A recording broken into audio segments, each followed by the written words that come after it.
សួស្តីទាំងអស់គ្នានេះជាប្លុកទី3របស់ខ្ញុំក្នុងថ្ងៃការបងប្រុសខ្ញុំហើយបន្ទាប់ពីខ្ញុំទៅខ្លួនទៅអីហើយគឺខ្ញុំចាប់ដើមឡើងឡានទៅហូបការពេលល្ងាចចឹងណាទាំងអស់គ្នាគឺកន្លែងហូបការហ្នឹងនៅឆ្ងាយពីកន្លែងរោងការគឺគេជួលហាងអីចឹងទៅទាំងគ្នាហើយតកងឡានខ្ញុំគឺបងប្រុសខ្ញុំនឹងឯងអ្នកទាំងអស់គ្នាហើយវីដេអូហ្នឹងអត់មានអីច្រើនទេទាំងអស់គ្នាក្រៅពីជិះឡានធ្វើខ្លួនអីចឹងទៅហើយកូនស្រីខ្ញុំចាគេគេងភ្នែកព្រមអីចឹងទៅហើយនេះយើងចាប់ដើមមកដល់រោងការទាំងអស់គ្នាហើយអត់បានថតរូបជាមួយកូនកន្លោះកូនកំមុំអីទេចាអញ្ចឹងហើយយើងមានតែថតជាមួយនឹងរូបថតតាំងមករោងនឹងឯងហើយបងអូនស្រីខ្ញុំចាហើយបងប្រុសខ្ញុំចាគឺនាំគ្នាថតឡើងចង់ចេះទូរស័ព្ទហើយនេះបងប្រុសខ្ញុំហើយនឹងសង្សារគាត់ចាហើយនេះបងអូនស្រីខ្ញុំបងអូនស្រីជីដូនមួយទាំងអស់គ្នាចាគឺថតរូបលេងអាណានៃតែម្ដងចាបន្ទាប់ពីថតរូបលេងអស់ចិត្តជាប់ផ្ដើមមកហូបអីអញ្ចឹងណាអង្គុយមកតុកនឹងចាគឺគ្នាចង់10នាក់មិន10នាក់ចាលើសចំនួនដែរ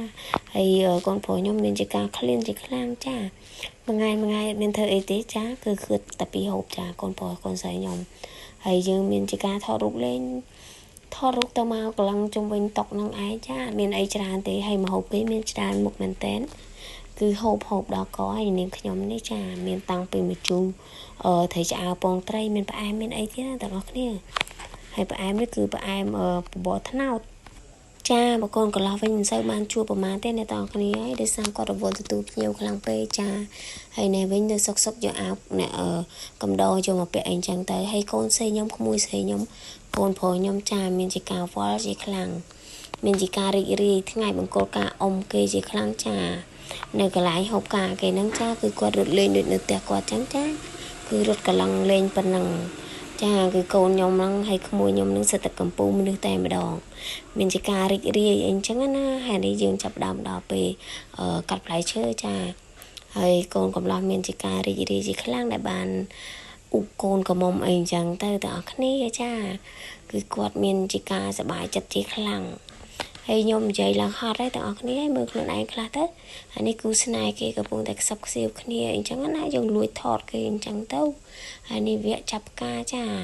ចាប់ផ្កាគឺចាប់បានប្អូនប្រុសខ្ញុំទៀតហើយចាគេយកមកឲ្យបងប្រុសគេយកមកជូនសង្សារគេអីចឹងទៅទាំងអស់គ្នាអើយ